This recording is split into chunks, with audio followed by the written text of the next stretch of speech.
আমি মানে এত অলস, আমি এখন অলস না, আমি খুব ব্যস্ত, আমি এটা নিজে কনফিউজ হয়ে যাই।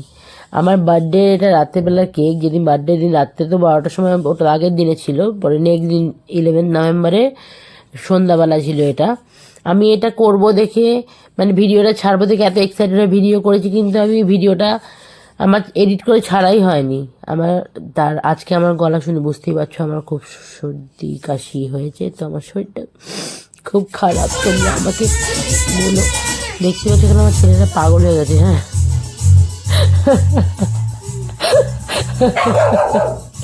ওরা কীভাবে ডান্স করছিল, আমিও করছিলাম, কপিরাইট চলে পুরো গান চালালে, বাট এরা গান বন্ধ করছিল না। কিন্তু তারপরে এটা কেক কাটিং হচ্ছিল, এবার কেক কাটিং হওয়ার পরে আমরা এই জায়গাটা নিশ্চয়ই দেবো আমার হ্যাপি বার্থডে বলতে।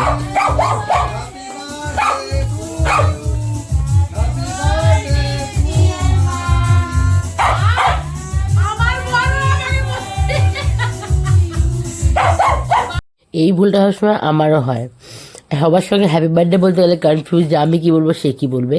আমার বর ছেলেদের সাথে বলছে হ্যাপি বার্থডে মা, আমি বললাম তুমি আমাকে মা কেন বলছো। তো এখানে কেক খাওয়া হওয়ার পরে যে সারপ্রাইজটা আমার জন্য ছিল, এটা লিটারেলি সারপ্রাইজ ছিল, আমি এটা এক্সপেক্ট করিনি, আমার এটা মাথাতেও আসেনি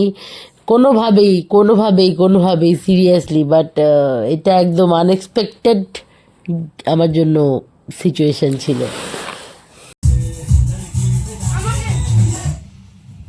সবাই একটা করে গিফট দেখো, কে কে দিছে বলে নাম বলে। এইটা নিয়ে যে দেবশ্রী খুলে দেখাবো এগুলো সব। চকলেট খুলে দেখাবো না, চকলেট ফ্যানটা বন্ধ কর। আর এটা দিয়েছে অঙ্কিতা।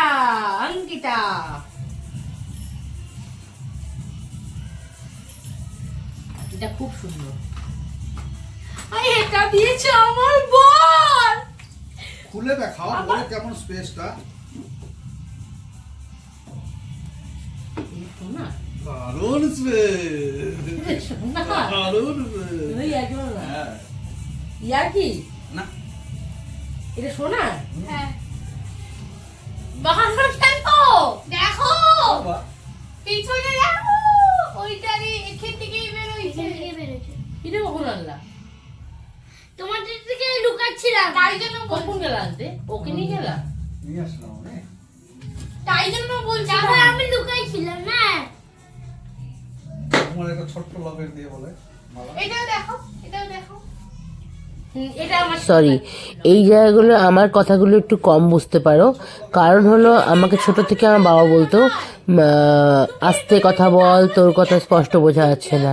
আমি তাড়াতাড়ি কথা বলতে গেলে কথা জড়িয়ে যায়, কেন জানি না আমার বর এই কথাগুলো বুঝতে পারে কেমন করে, আই ডোন্ট নো, বাট বুঝতে পারে। আসলে আমি বলছিলাম যে আমি বিশ্বাস করতে পারছি না, তুমি এরকম জিনিস কেন আনছো, তুমি তো নিজের থেকে কোনো দিন এরকম কিছু কিনে আমাকে 12 বছরে দাওনি, তুমি যাই কিনে দাও আমাকে নিয়ে গিয়ে কিনে দাও, একা হট করে কিনে এনে সারপ্রাইজটা একদম হ্যাঁ আলাদা রকম কিছু ছিল ফিলিংস এটা।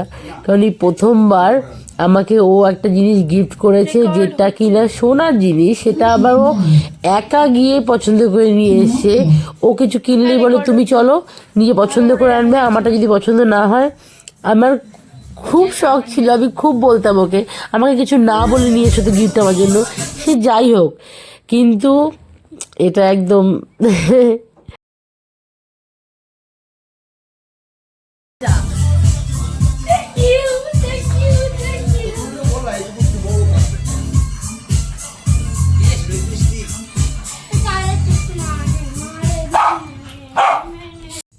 আমি জানি না কবার কপিরাইট খাবো, ঠিক আছে। একটা ভিডিও সাথে করতে আমার ছেলেটা সমানে গান চালিয়ে যাচ্ছিল, গানগুলো মাঝখানে চলে আসছে, বাট আই হোপ তোমরা আমার আনন্দ আর খুশিটা খুব ভালো করে বুঝতে পারছো, ফিল করতে পারছো। ভালো লাগলে অবশ্যই কমেন্ট করে জানিও। প্লিজ আমাকে হ্যাপি বার্থডে আর কেউ বলো না, কারণ ভিডিও দেখলে কেউ হ্যাপি বার্থডে প্লিজ বলো না।